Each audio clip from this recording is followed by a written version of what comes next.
আচ্ছা, আপনি কি মনে করেন রাজ্যে শিক্ষা বেঁচে আছে? দেখুন, মানে আমি যে ইস্যু নিয়ে বলতে যাচ্ছি সেটা আপনি বুঝতে পারছেন কি? আমার মনে হয় যে এই মুহূর্তে আপনি এখন চাকরি পদে বহাল থেকে এখন আপনি চাকরি হারিয়েছেন। আপনি আমার ইস্যুটাই বুঝতে পারছেন না, আপনি আমাদের ইস্যুটা বুঝতে পারছেন না।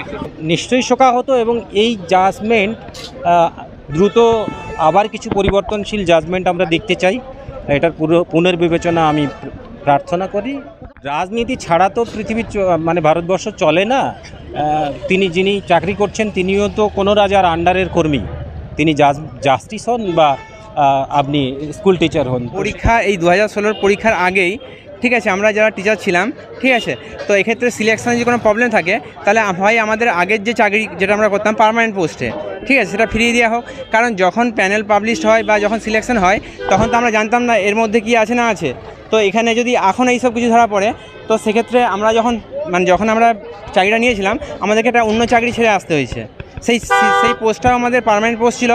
এত কিছু জানলে আমরা সেই পোস্টে থেকে যেতাম। সরকারের আন্ডারে, সরকার মানে রাজনীতি, তো রাজনীতি নিশ্চয়ই জড়িত। তা না হলে এই যে ডিএ মামলার রায় বেরোয় না কিন্তু এটা বেরিয়ে যায়, তাহলে ডিএ মামলারটা কেন বেরোয় না? সেটা কেন জাস্টিসরা বা চাইছেন না বা সরকার চাইছেন না, সেটা কেন হচ্ছে না? আর এটা কেন হলে এটা হয়ে গেল কেন? আপনি অপরাধীকে আইডেন্টিফাই করুন, না পারবেন সেটা আপনার ব্যর্থতা। এটা নয়, আমরা যেটা বলছি সেটা কি আপনি বুঝতে পারছেন? যতজন চাকরি পেয়েছেন তার মধ্যে একজনকে কনসিডার করা হয়েছে, তিনি স্পেশাল ক্যাটাগরির কারণে। তাছাড়া বাদবাকি সবার প্যানেলটাকে ক্যান্সেল করা হয়েছে। তো এখানে আমার মনে হয়েছে যেটা জাজমেন্টে, যে সবাই সেখানে অপরাধী।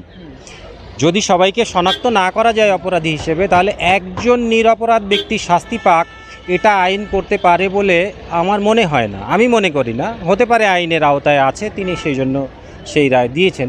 কিন্তু নিরপরাধীকে যদি ধরা না যায় সেটা আইনের ব্যর্থতা। তারা বুঝবেন কাকে তার জন্য শাস্তি দেওয়া দরকার। যে মানুষগুলো সঠিকভাবে পরীক্ষা দিয়ে চাকরি পেয়েছেন, এমনকি ইন সার্ভিস, তারা পূর্বে চাকরি করতেন, সেখান থেকে আবার পরীক্ষা দিয়ে পাশ করে চাকরি পেয়েছেন, জয়েন করেছেন সঠিক পদ্ধতিতে, তাদেরকেও কোনোভাবে কনসিডার করা হয়নি। সুতরাং এবং এরপরে এসএসসিকে যে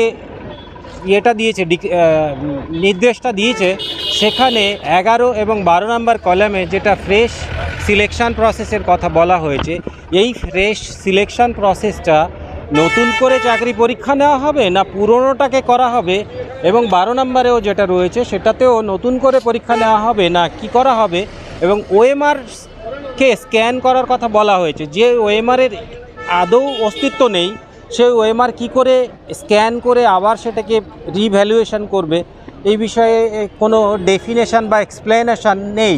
আমরা অ্যাকচুয়ালি একটা স্পেশাল ক্যাটাগরি, যারা আমরা 2016 এসএসসির আগে থেকেই টিচার, ঠিক আছে। আমরা এখানে যাদেরকে দেখতে পাচ্ছেন, তো তারা আমরা মানে এই এসএসসি কোয়ালিফাই করার আগে থেকেই আমরা পার্মানেন্ট পোস্টে ছিলাম, চাকরি করেছি। কেউ 5 বছর, কেউ 3 বছর, কেউ 8 বছর, 10 বছর চাকরি করে ফেলেছে, ঠিক আছে। ওর আগের এসএসসিতে এখানে সবাই কোয়ালিফাই, ঠিক আছে। তো কোর্টের এই বিষয়টা একটু লক্ষ্য রাখা দরকার ছিল যে আমরা যারা আগে থেকে চাকরি করছি, আগের এসএসসি কোয়ালিফাই করে চাকরি করছি, ঠিক আছে, তারা আমরা বাড়ির সামনে ট্রান্সফারের জন্য, কেউ মাধ্যমিক স্কেল থেকে উচ্চ মাধ্যমিক স্কেলে উন্নতির জন্য পরীক্ষায় বসেছিলাম। তো এক্ষেত্রে আমাদের কথা চিন্তা না করেই মানে এখানে কেসটা রায়টা দেওয়া হয়ে গেছে।